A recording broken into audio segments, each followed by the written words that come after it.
Well, hey there, all you beautiful Texans. Welcome back to the James Show. It's News Talk 820 WBAP, now on FM at 93.3. Yeah, let's go. All right, y'all, it's Tuesday. I don't have time for the small talk. We got to get right into it. We got a lot to pack in today's show.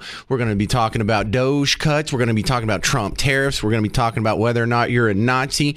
And whoa, where'd that come from, Parker? Well, your local congresswoman just accused you of it.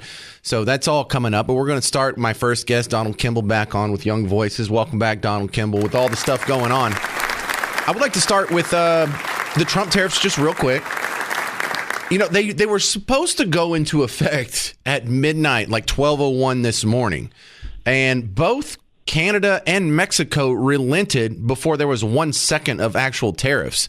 So whether or not he got everything he wanted, he did get some sort of action out of them. Does that count as a small victory? Oh, I think it does. You know, I want to emphasize that tariffs are not a good in and of themselves, but the exact strategy that Trump used to preach that they are is exactly what you would need to do if you want to use them effectively as a bargaining tool. So I think that basically, having this delay of a month is great for us because we don't have these tariffs put in, which are in effect attacks on our own people. But it's a bold enough play that, Trump has, for all intents and purposes, publicly said, no, he wants tariffs. He loves them. And so the people with which he's engaging in this tariff battle, they have no reason to think that he wouldn't want them. So it was a really good play for him. But I do want to emphasize that for people listening, really, we're talking about, threatening to shoot your own foot as well as your neighbor's foot with these tariffs. And they just think he's crazy enough to do it and are willing to come to the negotiating table. I think it's a win for him, but tariffs that in and of themselves aren't good, but you have to pretend they are for this kind of negotiation tactic to work. So I think it's working out for him quite well. Yeah, and I think there's a point to be made that we would all rather have free trade or something close to just like 1 or 2% tariffs on everything going back and forth. But if you don't have reciprocal trade, then your options aren't, well, we could either have a tariff war or we could have even trade. So you pick the tariff war over what you think is an uneven playing field. Kind of makes sense, but it's kind of hard to declare it a full victory because we'll see what happens in 30 days.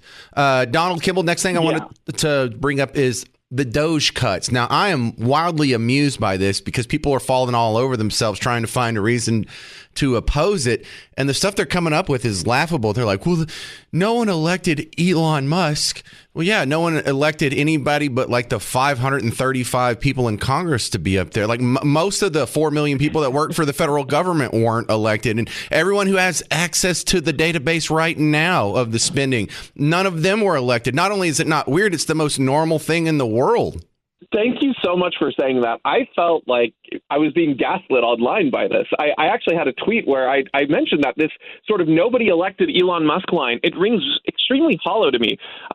First of all, presidents appoint unelected people to positions all the time. Now, there are confirmations for some, but there's so many more, like you mentioned, that are unelected and are just appointed, and they're not even confirmed. So this idea that, no one voted for Elon Musk is silly because, you don't vote for the people who get these records to begin with. Second, it's just really rich to see all of these people caring all of a sudden now about unelected people having access to your data when these same people have not made a peep about the bureaucracy that DOGE wants to cut having access to your data to begin with, let alone talk about civil liberties violations. These are the people oftentimes who also want to make sure that Edward Snowden is thrown in jail forever because he, outed the fact that unelected people were snooping on all of our data illegally. And then lastly, Elon's association with Trump was the most public association ever. A lot of people voted for Trump because of his coalition of people like Tulsi, Joe Rogan, RFK, and Elon. So to pretend like no one voted for Elon is just such a silly idea. That was probably the most transparent, unelected affiliation that Donald Trump had this cycle. Well, they're also huge fans of U.S. aid. And, the more that the American people learn about that, there's no question that some of that needs to be trimmed. I think it needs to be eliminated entirely. I'm just not a big fan of foreign aid in almost any circumstance unless you have a declared war. But I don't think that's a winning argument for him either. Well, yeah, the U.S. aid thing is crazy. The more revelations that we see in terms of how this money is being used, as a concept, I just agree with you. I think the U.S. foreign aid, it has laudable, idealistic goals, but we also have to remember that it's always a trade-off. It's not just, can we help people abroad in a vacuum? It's, what are we sacrificing to help people who are not our citizens? And so, in concept, I kind of have a problem with it. But then the more revelations you get in terms of the waste and the abuse of where this money is going, this is probably one of the greatest revelations that I didn't even expect out of DOGE. And so I'm really pleased to see. I did see someone made a joke years ago that they brought up, which was talking about the JFK assassination. They said, "Do you think the CIA killed him?" And the guy said, "No, I don't think he was. I don't think the CIA was ruthless enough. U.S. aid, maybe though. U.S. foreign aid, maybe." I like that. Like those. Yeah. Who said that? I want that. That's a good soundbite. I'll have to go back and see. I think I saw it on my Twitter timeline, so I don't want to falsely attribute. But yeah, the U.S. foreign aid has been rife with corruption, and I would love to see it eliminated. There's going to be the kinds of arguments, the emotional appeals, but it all goes back to this exact kind of discussion we've been having, even with immigration, about the sort of the novus ordo, this idea of the priority of who gets your affection, who gets your priority of care. And I think it's very clearly that a nation should take care of its own people first before it addresses the needs of the world. All right, Donald Kimball, good stuff. How do they find your work outside of WBAP, sir? Yeah, KimballDonald.com is the easiest place, or Kimball Donald on X. All right, there he is. Thank you, Donald Kimball. Appreciate it. Thanks so much. That's Donald Kimball from Young Voices. Coming up with that next, I'm going to ask you about it. We have Elon Musk trying to cut USAID and a bunch of other programs. And why are they fighting these cuts and audits so hard? Does it bother you? Does it bother anybody that Elon is unelected? Or I should say anybody that voted for Trump. Is any Trump supporter out there, anybody who voted for Trump, does it really bother you that Elon's unelected, or he has access to the payment database, or he's making all these moves? I don't think that bothers anybody. And also the claim that DOGE is unconstitutional. Where is that? We'll address the criticisms, but if you've got any answers, 800-288-9227, 800-288-9227. Elon Musk driving them nuts. We'll talk about it next on The James Show. I'm James Parker. It's News Talk 820 WBAP, now on FM at 93.3. Well, hey there. Welcome to The James Show. News Talk 820 WBAP, now on FM at 93.3. Elon Musk, he wasn't elected. Yes. We know that. So why is this acting? I know, this is a big headline. Yeah, we know. Well, that's a problem. Well, why is that a problem? Well, because he's making cuts to government. Well, that actually sounds like a good thing. You're not convincing me here. Well, he's asking for access to some of the databases. So, he's unelected. Well, yeah, but who has access to the databases now? Pretty much everyone who has access to those payment databases, they're all unelected. So what are you talking about? They're all unelected. Everyone who touches that database is unelected. So if it's not really a problem for all these other people, what's really the problem? Because this is a fake complaint.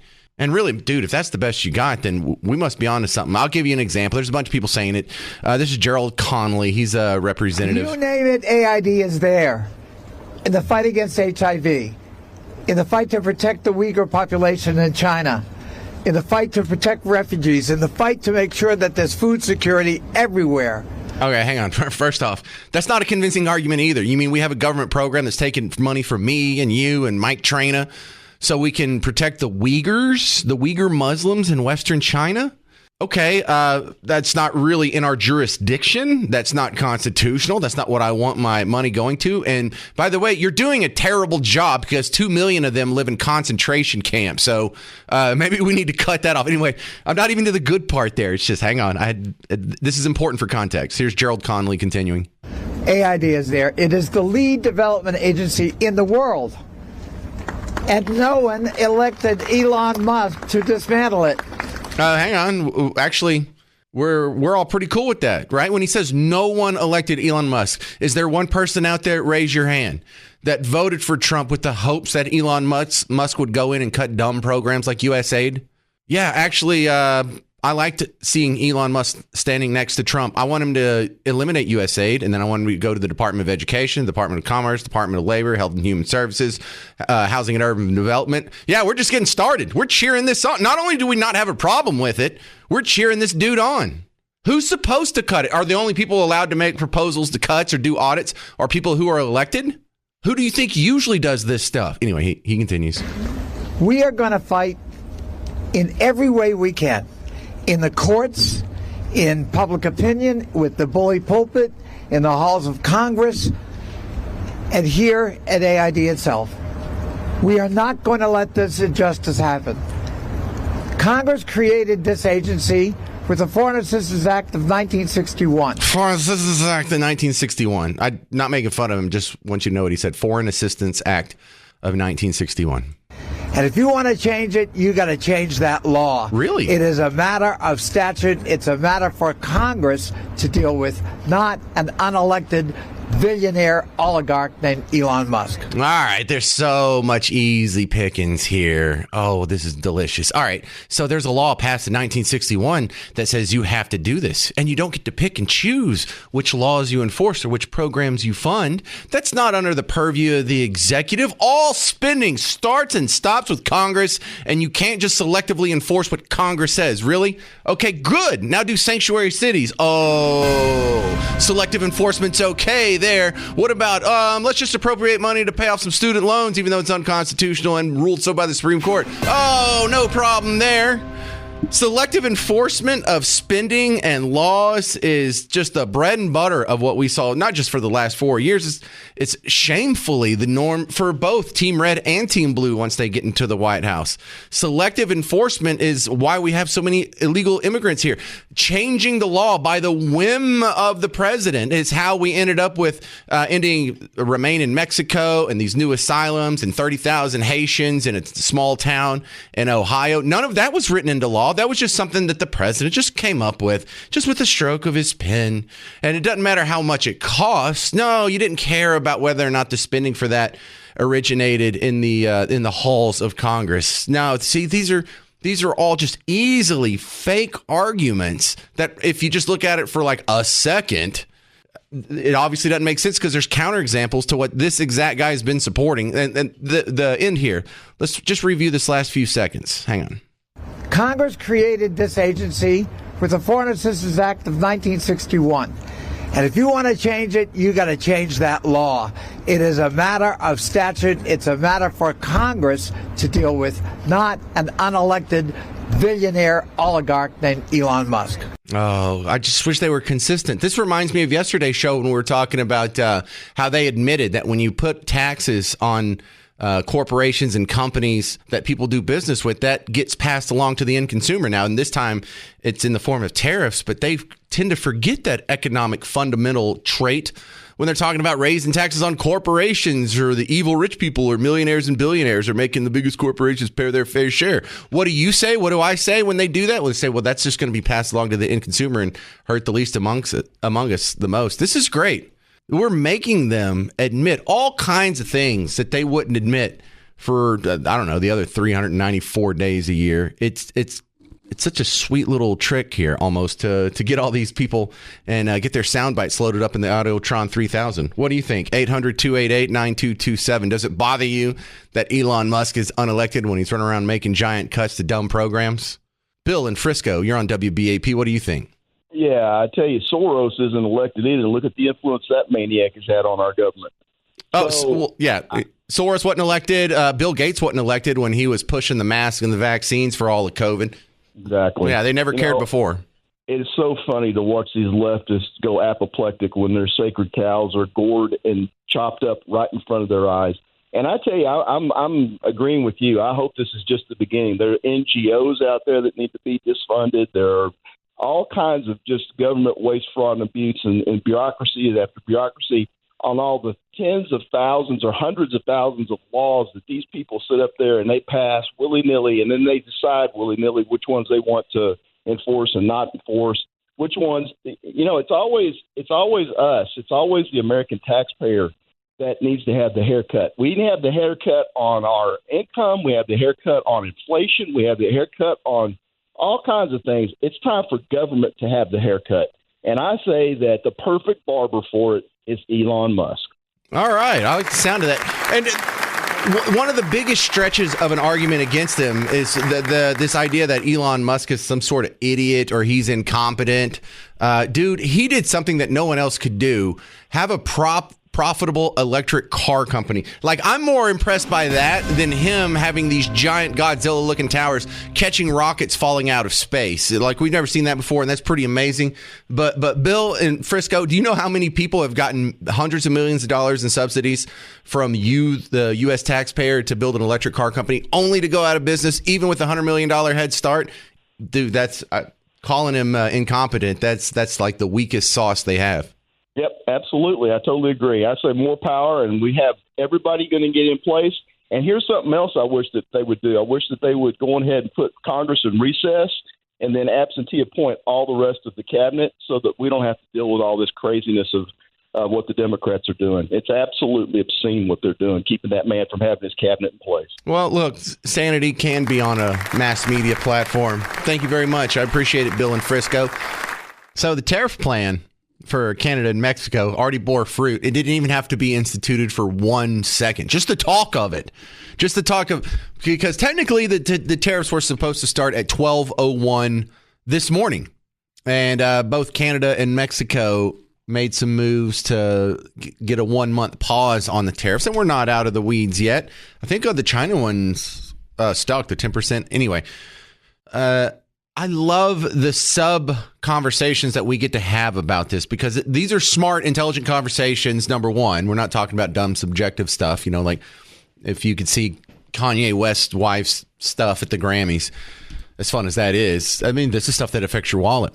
But I love the point that gets made that, hey, Canada or Alberta, Manitoba, Saskatchewan, parts of Canada, you know, if you don't want to have to worry about tariffs from crossing the border with the United States, you could just join the United States. Yeah, I know a Canadian friend of mine who thinks that Canada will never join the United States. No one in Canada wants to join. They hate the United States. They love being Canada, and it'll never happen. Okay. What if we promise to cut their taxes in half? What if we promise to get rid of the income tax, and y'all can just come over here and not lose 55% of your income? That's kind of what I have an upper middle class friend from Canada as well. 55% of their income went to taxes before they moved here. And he's just a trucker. But he is one of my Canadian friends that thinks, yeah, we would love to join America. We're pretty much America right now. And it kind of helps that, look, a trucker, he's a guy that listens to talk radio all day, every day. He loves guns. He loves freedom. He probably, if it was legal to have a bald eagle, he'd probably have one. But, Canadians are split. However, how about you put a big old fat tariff war on top of that? So now we have, hey, you want to be a part of America? Well, what's in it for me? Well, you get a tax break, a huge tax break. Your business is no longer going to be hit with tariffs. Also, if you don't have a business that's directly bothered by tariffs, now when you go to the grocery store, everything you buy from America is going to be considerably cheaper. When you go to the hardware store, everything you buy from America is going to be considerably cheaper. If you do have a big business and you take some of the bigger things that we buy, that we manufacture, like, I don't know, cars, trucks, airplanes, that's all going to be considerably cheaper. So you keep sweetening the pot. And for some of those who are kind of on the fence in Canada about joining the United States, this is one of the things that could turn it around. Well, hey there, all you beautiful Texans. Welcome back to the James Show. It's News Talk 820 WBAP, now on FM at 93.3. Let's go. So something I saw online that's supposed to happen tomorrow it's called the 50-51. 50 states, 50 capitals. One day they're all going to do a protest, and they have it all organized and set up, and they're sending out all kinds of flyers and reminders and whatnot online. And yes, I follow these people, and I'm tracking it down, and I'm going to try and have somebody there for you for the Austin protests so we can hear what's going on there. But the big question, and we'll talk about this on tomorrow's show with Chris Putnam from the Dallas Express, is who's funding all this? The level of organization lets you know this isn't just the grassroots springing up and all deciding coincidentally on the same day to go protest the same thing with the same language and the same talking points. There's a level of organization here. We'll get to the bottom of it on tomorrow's show. Right now, though, we had the Tariff War, the Great Tariff War of 2025, kind of delayed before it even got started. The tariffs on Canada and Mexico have been paused for about a month. Big question is, how is this going to affect you? Let's ask my next guest. David Alcott's coming back on the James Show. And just imagine the average guy that listens to WBAP, average woman that listens to WBAP. What do they need to be concerned about with this tariff situation? James, thanks for having me on the show. Thanks for coming back. Let's talk. Yeah, thanks. Let's talk about, you and I as Americans, right? How is this going to affect us? And I think everybody knows the real thing that happens, the possibility of these tariffs going into place, especially with China, is going to be prices. And prices and, of course, wages of the conversation we've been having for the last couple of years and how that affects inflation. So all those things are coupled together, and that's what we got to keep an eye on. So the average Joe, if you will, really just need to focus on how is your household budget doing? How are your reserves doing? How's your own debt looking? And really just spend some time here in February taking a look at where am I located with this stuff? Because as this stuff moves forward, I just need to be prepared for the opportunity that we believe is coming. Yeah, so the pause happened to Mexico and Canada, but do we now have new tariffs on China that started this morning? That's my understanding. And again, this is all part of a huge negotiation that's going on, and it's going to continue going on. And listening to the news, of course, just creates a lot more chaos. But Mexico and Canada had very good reasons for wanting not to have those tariffs, not just because of prices, but we have something that they want, and that's jobs and manufacturing. And a lot of those jobs in manufacturing that we're helping facilitate into Canada and Mexico are actually coming from China, which then creates our new bit of conflict with them. So what are we asking China to do? Mexico and Canada already jumped. I guess China had a similar chance to do something, but I guess they turned it down. What's Trump asking of those guys? I don't know specifically what he's asking, but we're asking him to be much more cooperative, which has not been their game. They play on their own rules and in their own way, and it's in for the long term. So the administration there in China is going to play what it wants, but what it wants from us, of course, is Taiwan. Oh, yeah, that's a super good point. As far as a big chunk of our manufacturing base being from China, even if we do have tariffs that have been threatened to go up to 100%, it doesn't mean we're going to pay 100% on top of what we're paying from China. A lot of these will get resourced, either start to be made in America or maybe Mexico or Canada, who knows? Or we may find a new manufacturing base in some untapped markets like India or Africa. It'll just be interesting to see how fluid we can adapt if the tariff threats continue. That's a fantastic point. And I think a lot of us need to hear that right now, because I think we're all on the edge of our seats because we're all hearing this news like prices are going to jump immediately. That's not how it usually works. It usually is a gradual shift in that stuff. But remember, prices are our kryptonite. We love low prices. We want to buy low quality, or great quality stuff at a low quality price. And China knows this about us. So that's the chaos for the conversation they're going to be having with us is, hey, it's going to be jumping these prices up immediately. It's going to take time either way. So you work for Samurai Success. Y'all do a lot of business coaching. What are you telling your clients right now? 4 things really to focus on. Go back to a time where we've already gone through this chaos, and we don't have to go too far back, which was the COVID situation. See how well you did during that time. Take an inventory of that thing. Next thing is really focusing on reserves. Focusing on working on your business, not just in your business. Looking ahead is going to be absolutely essential and imperative to business owners, because there's a lot of things happening in the world that you haven't seen before. They're coming your way, and you need to make sure you're looking forward to see what those things are coming so that you can take advantage of those. See, that's not my personal strategy at all. I understand a lot of people have told me it's good to have some savings built up, 3, maybe 6 months of emergency savings. But I have this other strategy where I just take on a whole lot of credit card debt and then just eat the payments every month. So I may need to make some changes. I know a great coach that can help you with that, sir. All right. Where do they find your work? SamuraiSuccess.com? That's perfect. It sounds like an awesome video game. What do y'all do? We're actually executive businesses that actually help people really focus on building that great net worth they've always thought they should and deserve. All right. Well, thanks for keeping an eye on this with us. David Alcott, appreciate your time, sir. Thanks, James. All right. Coming up next, You listen, you might laugh. You might actually laugh so hard you wreck your car. But you're going to hear a guy coming up in about 4 minutes who spent the last 4 years telling you Biden was sharp as a tack. He didn't have mashed potato for brains. Why would you say that, you bigot? Now he's concerned with who's really in charge in D.C. Like, bro, that's what we just said for the last 4 years. Where were you? So you'll enjoy the irony, the delicious irony coming up on the James Show. It's News Talk 820 WBAP, now on FM at 93.3. Hey there, welcome to the James Show, News Talk 820 WBAP, now on FM at 93.3. The guy that comes on after me, Mark Levin. I'm a fan of his work. I'm also a fan of some of his books. I haven't read them all. But one of them I read, Liberty and Tyranny, used the term status so much that I found myself using it because that's sort of the good catch-all term. It feels weird calling liberals because they're not very liberal. I mean, they're not very open-minded about most things, all the way down to a plastic straw. It feels weird to call them progressives because they're always blocking stuff. Well, I want to build a new house. No, I want to build a new skyscraper. No, I want to build a new Mormon temple. No, they're block progress. Well, can we build a new pipeline? I don't know. There's a tiny fish that might not like it, so we're just gonna have to stop progress at every turn. But one of the determining characteristics that they have over and over is just the love and adoration and protection of the state. They always seek to grow the power of the state.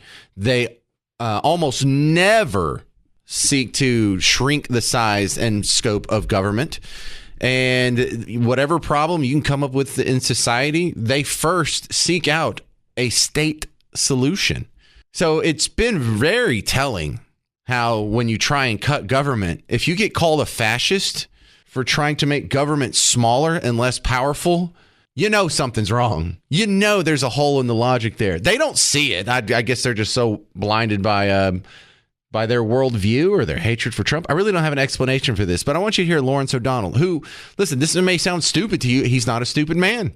This is a guy who went to Harvard, and considering he's a straight white male, he didn't get any massaging of his grades or his requirements to get in. Not that I celebrate that or think that's funny or, it's just the world we live in because of DEI and affirmative action. This is the playing field you create. That being said, listen to how someone going in and cutting government, just finding ways to save tax money, is being treated as the scariest thing in the world. Who has the nuclear codes? Think about it. The only answer to that question, the only honest answer to that question tonight, for the first time in history, is we don't know. All right, stop right there. Is this really the first time in history we didn't know who had the nuclear codes? Or, unless this is your first day listening to WBAP, isn't that what you've heard on this station almost every day for the last 4 years? Who the hell has the nuclear codes? Because we know mashed potato brains doesn't have it. We know the guy who's shaking the hands of invisible people and bouncing off walls and just shuffling around like a human Roomba. The guy who falls upstairs. The guy who can't park a bike without crashing. We know he's not the guy in charge.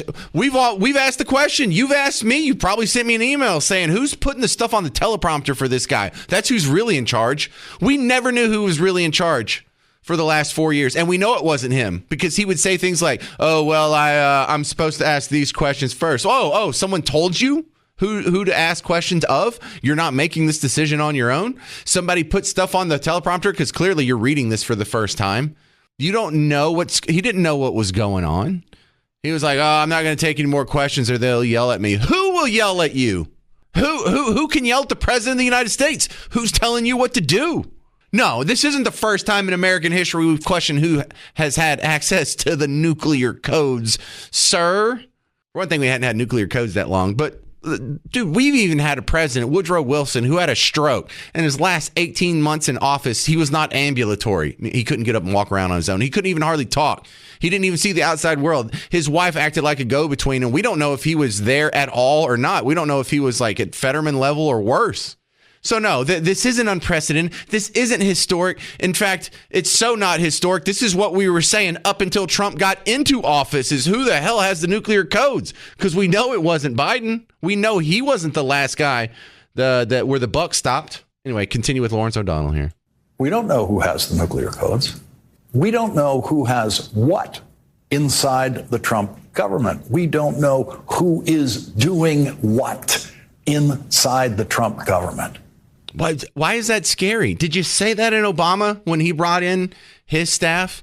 Oh, what if Rahm Emanuel has the nuclear codes? How do we know? How do we know who's really in charge over there? You know, no one voted for Rahm Emanuel. He's not in part of government. He wasn't approved by the Senate. It's the most normal thing in the world who have non-elected, non-Senate approved people on a president's staff who have access to databases and confidential information and top secret information and social security numbers. Not only am I not shocked by this is the most normal thing that has happened with every presidency in your entire life. And Lawrence O'Donnell's pretending like, this is historic. This is so scary. This has never happened before. No, not only has it never happened before, this is what happens with every single president, sir. But we do know they are doing things that have never been done before and that are illegal. What, cutting government? Because the illegal part's hilarious. I love this new illegal argument. You heard it earlier from that Gerald Connolly representative where he was saying, look, man, Congress controls purse. The executive branch just can't go in there and decide to spend or withhold spending. Yeah, actually, he can. Again, most normal thing on earth. Right now, we have Democrat politicians all over all 50 states saying that they're going to pick and choose which laws they comply with. They're going to pick and choose. It's called sanctuary cities. It's called sanctuary states. It's called, I played Governor Phil Murphy from New Jersey bragging about harboring an illegal immigrant in his own house, in the apartment above his garage. Oh, he gets to pick and choose which laws he follows. Oh, that's illegal. That's literally a felony. You worried about that, Lawrence O'Donnell? No, you're pretending. You're pretending to be scared. I don't think Lawrence O'Donnell is as dumb. I think he just thinks his audience is dumb enough to fall for this. We know that those things are not legal. We know that Donald Trump has given Elon Musk the domestic equivalent. Well, hang on. Let's give him some credit. I bet you tonight he does a whole segment on how sanctuary cities are illegal and sanctuary states are illegal because once a law's passed, you got to follow the law. If you don't follow the law, that's illegal. And we know it's illegal. The fake hyperventilating, we see through this. You know, Lawrence O'Donnell's an actor. I said he went to Harvard earlier. He did. But you know where else you saw Lawrence O'Donnell? You saw him on Sons of Anarchy. Did you know that? He was the lawyer for one of the gangsters on Sons of Anarchy. Did a pretty good job, by the way. I couldn't believe this was the Lawrence O'Donnell. He was already on MSNBC, too. He's a good actor. He's a good actor here, too, because this is all just made up. Of the nuclear codes, the keys to the Treasury of the United States of America. Oh, no, having access to the Treasury and the database. That's so scary that an unelected official would have it. Really? Who had it yesterday? Who had it under Biden? Was it an elected official that was maintaining the database? You had a database administrator who got either elected or confirmed by the Senate? No. Actually, it's the most normal thing in the world to have unelected people. One more quick soundbite before Garrett gets mad at me here. This is another adorable part. No one in politics, which very much includes every Treasury Secretary, because they are appointed by politicians, has ever even shown an interest in trying to get at the actual payment mechanisms operated by the United States Treasury. All right, now you just undermined your entire argument there. You just said that it's illegal and it's wrong to have an unelected civilian having access to the database and all this information. And then you just admitted that the elected guy that's appointed and confirmed by the Senate, the Treasury Secretary, never does this job. So which one is it? 800-288-9227. Coming up next, I got a real banger for you coming up. Carlos Tercios with the Dallas Express went to the illegal immigration protest in downtown Dallas this weekend, got accosted, got threatened, and he'll tell you all about how much fun he had with the pleasant protesters. Coming up next on The James Show. News Talk 820 WBAP, now on FM at 93.3.